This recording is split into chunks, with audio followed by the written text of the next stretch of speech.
அஷ்டம சனி எப்படா முடியும்னு சொல்லி எதிர்பார்த்து காத்திருக்கக்கூடிய கடகராசிக்காரர்களுடைய பலன்களை பேசுறதுல எனக்கு ரொம்பவே ஒரு பெரிய மனநிறைவு. ஏன்னா கடகராசிக்காரர்களை பொறுத்த வரைக்கும் விடாமுயற்சிக்கும் போராட்ட குணத்திற்கும் உதாரணமாக வாழக்கூடியவர்கள் நீங்க மட்டும்தான். எந்த இடத்துல இருந்தாலும் அந்த இடத்தை தனக்குரிய சொந்த இடமாக மாற்றக்கூடிய ஆற்றல் படைத்தவர்கள் கடகராசிக்காரர்கள். ஆனா உண்மையை சொல்லணும்னா இந்த 3 வருஷத்துல கடகராசிப்பட்ட வலியும் சித்திரவதைகளும் போராட்டங்களையும் வார்த்தையால சொல்ல முடியாது. சொல்லி அடறதுக்கு ஆள் இருந்துச்சுன்னா ஓன்னு கத்தலாமான்னு தோணும். பொதுவாக நான் சனி பெயர்ச்சி வந்தாலோ அல்லது அஷ்டமத்தில் சனி நடக்கும் பொழுதோ ஒரு ஜாதகர்களுக்கு பெரும்பாலும் சொல்லக்கூடியது, நீ பொண்ணை இழந்திருக்கணும் அல்லது பொருளை இழந்திருக்கணும்பா, அல்லது உன் குடும்பத்தில் ஏதாவது ஒரு உயிரிழப்புகளை கூட சந்தித்திருக்கக்கூடிய நிலையை கடகராசிக்காரர்கள் அனுபவிச்சிருப்பாங்க. ஒரு வார்த்தையில சொல்லணும்னா, நான் கண்ணிருந்தும் குருடா இருந்த சாமி, வாயிருந்தும் பேச முடியாம திகைச்சிருந்தேன், காதிருந்தும் கேட்க முடியாத ஒரு மனவலியோடு போராடிட்டு இருந்தேன் அப்படின்னு சொல்லிட்டு இருந்த அவருடைய மனதிற்கு ஒரு பாலை வார்ப்பது போல இந்த அஷ்டம சனி முழுமையாக விடுதலை ஆகுது. 8ஆம் இடம் அப்படின்றது ஜோதிட சாஸ்திரத்துல ஆயுள குறிக்கக்கூடியது, மன வாழ்க்கையை குறிக்கக்கூடியது. இந்த 3 வருடத்துல திருமண வாழ்க்கையில கடகராசிக்காரர்கள் பட்ட வழிகளும் போராட்டமும் கொஞ்ச நெஞ்சமானது இல்லை. திருமண வயசுல இருந்த பிள்ளைங்க திருமண தடைகளை சந்திச்சிருப்பீங்க. திருமணமான தம்பதியர்கள் இந்த 3 வருடத்துல திருமண வாழ்க்கையில் பல்வேறு விதமான நெருடல்களையும் நெருக்கடிகளையும் அனுபவிச்சு வந்திருந்தீங்க. நிறைய பேர் வம்பு வழக்கு விவாகரத்து வரைக்கும் கூட இந்த கடகராசிக்காரர்கள் சென்றிருப்பார்கள். சோ மேற்சொன்ன இந்த 3 விஷயத்துல உங்களுக்கு இருந்த அத்தனை வழிகளும் இந்த அஷ்டம சனி முடியறதுனால முருகன் அருளோடு ஒரு அற்புதமான தெளிவை நீங்கள் பெறப்போகிறீர்கள். இது மட்டும் இல்ல, ஜூன் மாதம் 2ஆம் தேதி வரக்கூடிய குருவினுடைய உச்ச பெயர்ச்சி கடகராசிக்கு ஒரு மறுமலர்ச்சியை நிச்சயமாக கொடுக்கும்.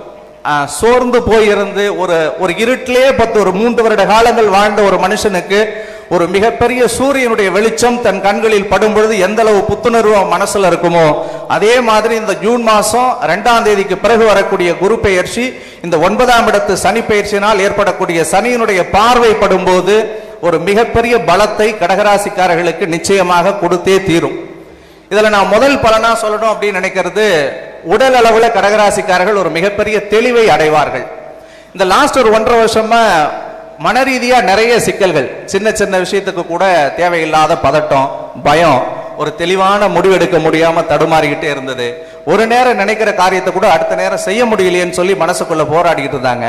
அந்த சிக்கல்கள் இருந்து இறைவனுடைய அருளோடு அவர்கள் மீண்டு வருகிறார்கள்.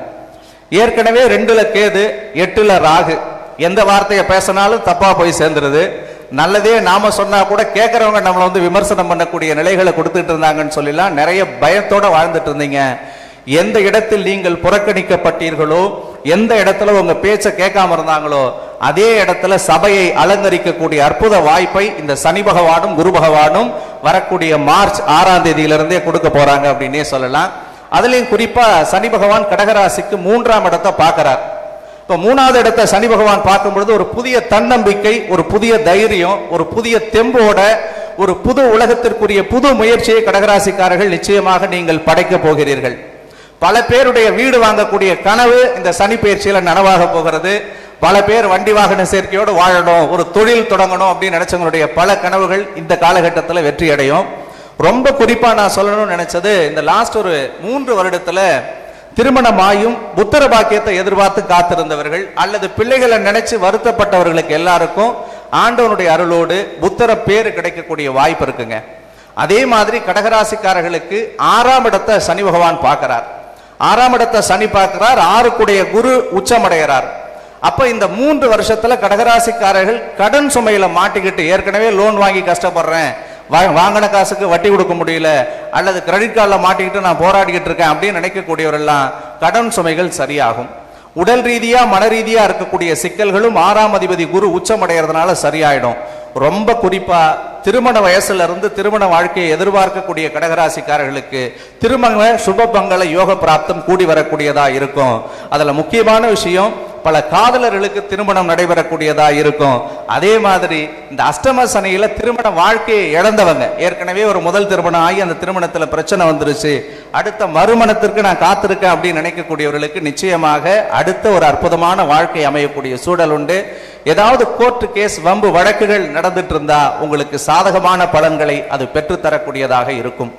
பாக்கியஸ்தானத்துல சனி வர்றதுனால தந்தை வழி உறவுகள் அல்லது அது சார்ந்த சொத்துக்கள் ஏதாவது வரணும், அப்படின்னு எதிர்பார்த்துட்டு இருந்தீங்கன்னா நிச்சயமா அதுவும் உங்களுக்கு ஒரு பெரிய யோகத்தை தரக்கூடியதா இருக்கும். சனி பகவான் 8ல இருந்து 9க்கு வராரு. கண்டிப்பா நீங்க குறிச்சு வச்சுக்கலாம், மார்ச் 6க்கு பிறகு ஒரு திடீர் யோகம், திடீர் அதிர்ஷ்டம், ஒரு திடீர் பணவரவு உங்களுடைய வாழ்க்கைக்கு நிச்சயமாக ஏற்படும். கடந்த 3 வருடத்தில் நீங்கள் இழந்த பட்டம், பதவி, பொறுப்பு, புகழ் கடகராசிக்காரர்களை நிச்சயமாக தேடி வரக்கூடியதாக இருக்கும். பணம் சார்ந்த விஷயங்களில் நீங்கள் இழந்த அத்தனை பணமும் உங்களுடைய கரங்களுக்கு வந்து சேரும். குறிப்பாக இந்த 3 வருஷத்துல நான் போகாத கோவில் இல்லை, கும்பிடாத சாமி இல்லை, போடாத விளக்கு இல்லை, பண்ணாத பரிவர்த்தனை இல்லை அப்படின்னு புலம்பன கடகராசிக்காரர்களுடைய அத்தனை பிரார்த்தனைகளும் வரும் மார்ச் 6ஆம் தேதிக்கு பிறகு சத்தியமாக நிறைவேறும். அப்போ ஒட்டு மொத்தத்தை பொறுத்த வரைக்கும் கடகராசிக்காரர்களுடைய வாழ்க்கையில ஒரு பெரிய மாற்றத்தையும் சந்தோஷத்தையும் திருப்பத்தையும் தரக்கூடிய ஒரு அற்புதமான பயிற்சியாக இந்த பயிற்சி இருக்கு. எந்த விஷயத்துல கடகராசிக்காரர்கள் கொஞ்சம் நிதானமா இருக்கணும் அப்படின்னு சொல்லி பார்த்தோம்னா, 2ல கேதுவும் 8வது வீட்டுல ராகுவும் இருக்கிறதுனால மட்டும் கொஞ்சம் வார்த்தை பேசுற விஷயங்கள்ல கொஞ்சம் கவனமா இருங்க. பணம் செலவு பண்றதுல 3வது நபர்களை நம்பி சில பொறுப்புகளை ஒப்படைக்கிறதுலயும் கொஞ்சம் கவனமா இருங்க. 8ல ராகு இருக்கிறதுனால முன்ன பின்ன தெரியாதவங்கள்ட்ட பேசும்போது பழகும்போது கொஞ்சம் கவனமா இருங்க. இன்னும் அன்போடு சொல்லணும்னா, யார் மீதும் அதீத அன்பு, அதீத பற்று, அதீத நம்பிக்கையை வச்சு நீங்க உங்களை இழந்துடாம பார்த்துக்கணுன்றது தான் இந்த ஒரு மேடையில நான் உங்களுக்கு கொடுக்கக்கூடிய ஒரு அன்பு வேண்டுகோள். எந்த வழிபாடு பண்ணா இந்த சனீஸ்வர பகவானுடைய தாக்கத்தை முழுமையாக நிவர்த்தி செய்து நற்பலன்களை பெற முடியும் அப்படின்னு சொல்லி பார்த்தோம்னா, இங்க திருநள்ளாறுல அற்புதமாக நடுநாயகமாக வீற்றிருக்கக்கூடிய பிராணாம்பிகை சமேத தர்பாரண்யேஸ்வரர் சாமி திருக்கோவில்ல தலவிருட்சமாக இருக்கக்கூடிய தர்ப்பை இங்கதான் உங்களுடைய பாவங்கள் அத்தனை தோஷங்களையும் போக்கக்கூடிய ஒரு அனுகூல திருத்தலம். இந்த திருத்தலத்தில் இருக்கக்கூடிய அந்த நலன் கலை தீர்த்த குளத்துல நீங்கள் நீராடி விட்டு அங்க இருக்கக்கூடிய பிள்ளையார் அப்பன் அந்த குளத்துக்கு பக்கத்துல இருப்பார், பலரும் பார்த்துருப்பீங்க. ஒரு தேங்காய் வாங்கி உங்க தலையை நல்லபடியா வேண்டிக்கிட்டு, கடவுளே இன்னையோட இருக்கிற எல்லா சிக்கல்களும் விலகணும் அப்படின்னு சொல்லி வேண்டி அந்த இடத்துல ஒரு செதறுக்காய் தேங்காய் உடைச்சிட்டு அங்க இருக்கக்கூடிய மூலவரையும் அம்பாளையும் தரிசனம் செய்துவிட்டு, கடகராசிக்காரர்கள் ரொம்ப குறிப்பா இந்த இடத்துல இருக்கக்கூடிய சனீஸ்வர பகவானுக்கு தங்களுடைய பேர்ல ஒரு அர்ச்சனையை பண்ணி உங்கள் கரங்களால் ஆன ஒரு மாலையை நீங்கள் சாற்றி வழிபடும் பொழுது நிச்சயமாக உங்கள் வாழ்வு ஒரு மிகப்பெரிய வளர்ச்சியை நோக்கக்கூடியதாக இருக்கும். மேலும் இந்த சனி பெயர்ச்சி கடகராசிக்காரருடைய வாழ்க்கையில் பல்வேறு மாற்றங்களையும் திருப்பங்களையும் தரக்கூடிய ஒரு அற்புதமான பெயர்ச்சியாக அமையணும்னு சொல்லி வாய்ப்புக்கு நன்றி கூடி விடைபெறுகிறேன். நன்றி, வணக்கம்.